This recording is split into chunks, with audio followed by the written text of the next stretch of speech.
Monday. It's my first run since the 50k. Done about a mile. Feel okay. Maybe not as strong and fit and refreshed as I hoped I would, because this is like day 9 since. But no, nothing, no tweaks or injury pain, so I guess that's good. So the 50k, if you've seen the video, went about as well as I could have hoped it would. I'm running with friends just made it amazing. Just kind of more of an amazing experience than I was thinking it would. Just really special having people turn up and push themselves as well as supporting me. And of course all the extra things they did, like coming along with my husband in the car, making signs. It was so fun. So I got full redemption from my first 50k. I was really disappointed that how much I did not enjoy it. So that was my A goal. So happy about that. And I'm so happy I was able to finish after all the little niggly injuries I'd had on the training. If you go even further back in my videos, I actually had a training block for a March race, the sub jump, that I had to completely quit because I ended up doing all my training on my bike because knee, ankle, I actually had pain on the ball of my foot on my other side as well, and that all got too much and I had to stop that. So I was trying to train for this for a long time. I haven't added up the months, and it was a 16-week training block, but I did have a failed training block almost directly before that. Just gave it a few weeks to recover and then tried again. So happy that I was able to complete it, and to complete it running. I thought I might be walking it in. So my other goal was to beat my time for my previous 50k. And I was actually about 16 minutes slower. But I did know that I did know going into it that if you're running in 80 degrees heat, that kind of slows you down by between 10 to 15%. And it was 80, above 80, I think, from when I started, got up to 90. So if I add 10 to 15%, I should have been half an hour to 45 minutes there. So allowing for the heat, that would be just to match my time from last time. So the fact that I was more like a quarter of an hour slower, I guess kind of makes it that it did sort of beat my time. It was definitely, I can't remember the exact temperatures when I last did it, but I know I was cold when I was waiting to start, and had some kind of woolly arm warmers to try and keep warm. So allowing for that heat slowing me down, that time was actually pretty good. Gonna walk for a minute because I'm struggling to breathe. I don't know if that's just the fitness I've lost or a combination of the fitness I've lost and getting a little bit hotter again, a bit more humid. It was just my breath, and my heart rate was fine, but now my heart rate's gone up a little bit as well, so just gonna take it easy. Yeah, so those were my goals. And then if I break down the run. So it was kind of a run of two halves. The first bit where I was on my own, second part where I had company. And that first bit alone was, I mean, it felt like it was mostly in the dark, but I guess only half of that half was in the dark. First mistake I made was only bringing along my old head torch. I tried to order a new one on Amazon when we went to Florida right before my run. Didn't turn up. I thought that's okay. This one would be fine. But see, the battery had aged and that died, and I had about a good 20 minutes of running where I just had my phone torch held kind of at my knee, trying to light up the ground. So that was really annoying. The water stashes were okay, but there was one that I couldn't find. So I really needed to allow, I mean, I knew I was hiding them in the light. Coming back for them, it would probably be in the dark, but I really should have made them a little bit more easy to find, because that did slow me down a little bit.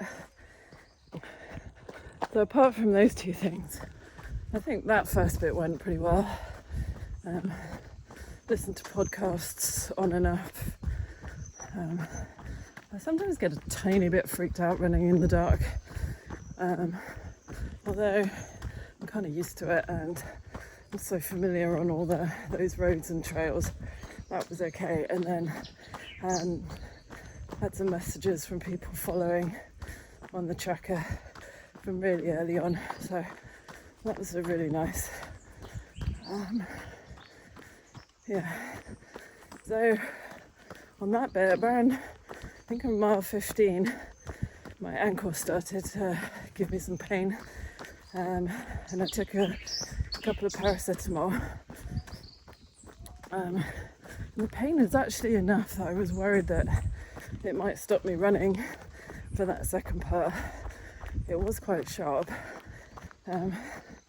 sharper than I'd experienced on my training runs and on my on those long runs too, I think. So I was pushing the pace.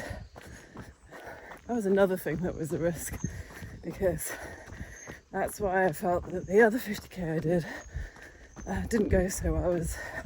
I really pushed the pace on that first bit, and ended up having to walk for quite a long time. So I was worried that I was setting myself up for history repeating itself. But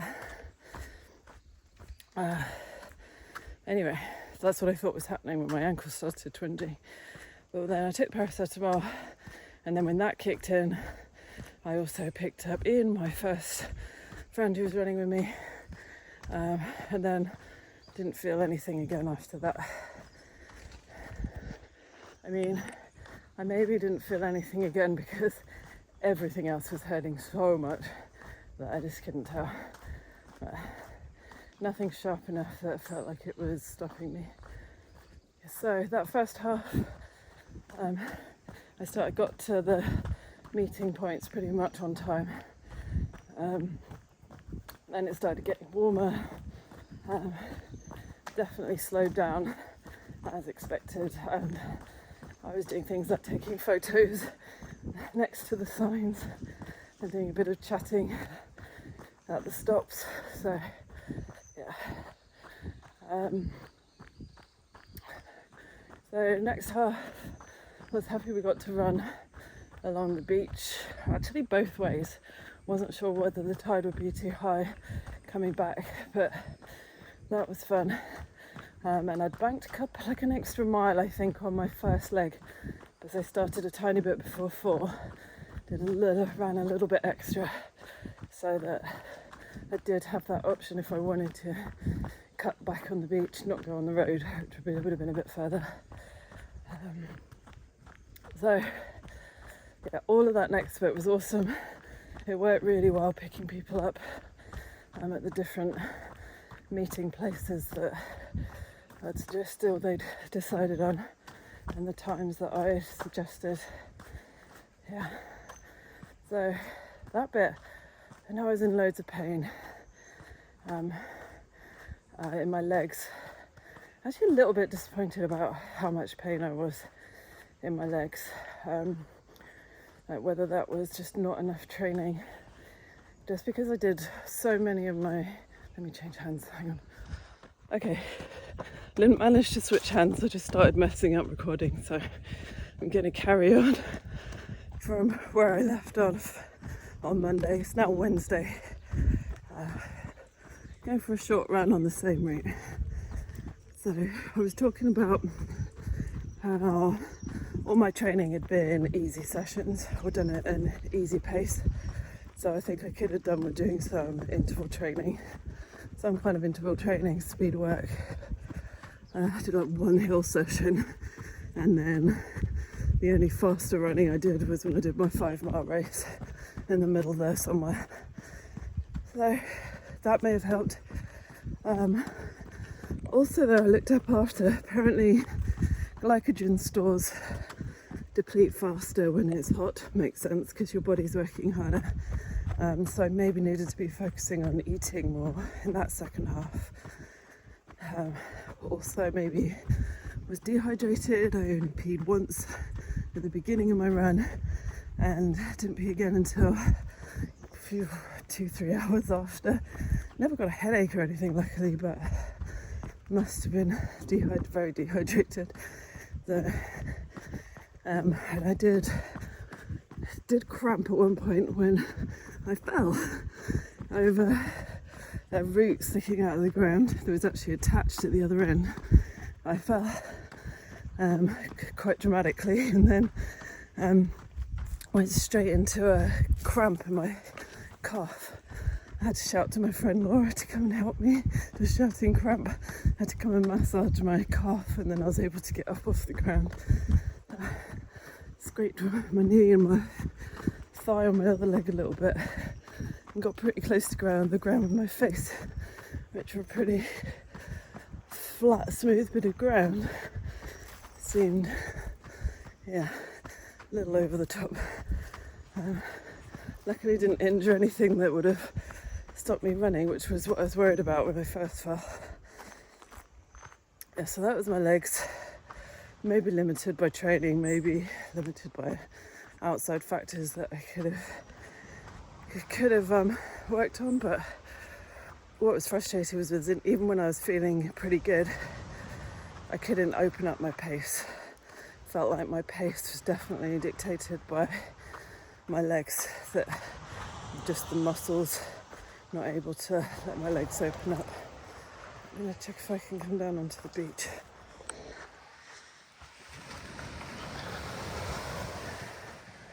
It's so pretty. Let's see if it's flat enough. I may just walk for a bit along here. Nutrition wise, I had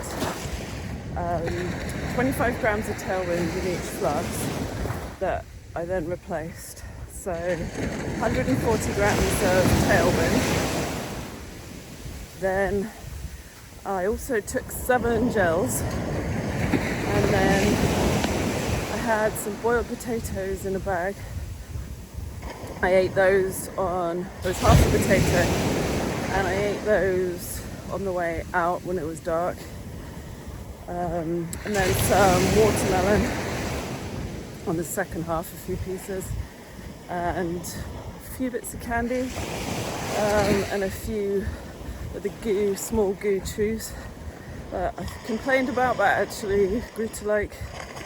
And I think I averaged about 60 grams per hour. Would have liked to have done more, but happy I even did that actually, because just taking on enough water felt hard. And I was drinking ice water in my collapsible cup, just sips of that every time I got near my husband and friend in the truck. Have sips of that and pour the rest on my head. Right, I'm gonna have to turn around now.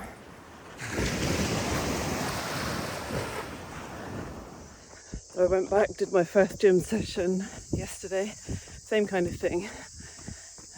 just felt like I really wasn't performing and was extra hard. I checked my heart rate at the end. My heart rate didn't suggest it was extra hard, but my breath and everything else, I really had to kind of hold back. But I'd expected that. And I think that run has really made me kind of think about my goals when I do anything like this.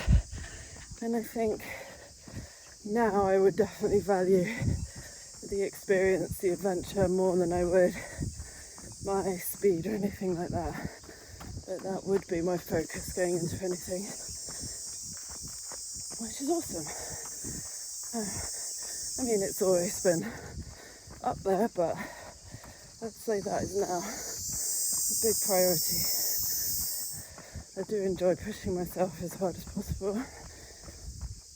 I did vow to myself no more 50Ks, so that kind of throws out my goal, doing 50 miles when I'm 50, and I turn 50 next year, so maybe look for some other way to celebrate my 50th birthday. And I am keen to do more half marathons, definitely like that distance, more park runs, 5Ks, some 10Ks. Yeah, definitely more trail runs too, and do like being off-road and out in nature, nice views, and moved to the UK in about 5 weeks now. So that'll be a great way to explore somewhere new. One thing that I was very close to not doing was making this about fundraising and inviting other people, because I was so worried about my injuries stopping this, or me not being able to complete it, and having to do it a few weeks in advance when I really still didn't know how the training was going to go. So it felt like quite a risk doing that, and so glad that I did take that risk. I wouldn't have done that if I hadn't consulted my friend and she'd helped me arrange it all, because that was very close to not happening. I never expected that we could raise that much money either. I'm very happy that I took that risk. Yeah, so I think if I was to do that training block again, it would be to add some kind of interval training in the either sprints, hill reps, something, and really work on getting my stomach ready for the carbs a little bit more than that 60 an hour. Apart from that, really happy with how that went. Next chapter.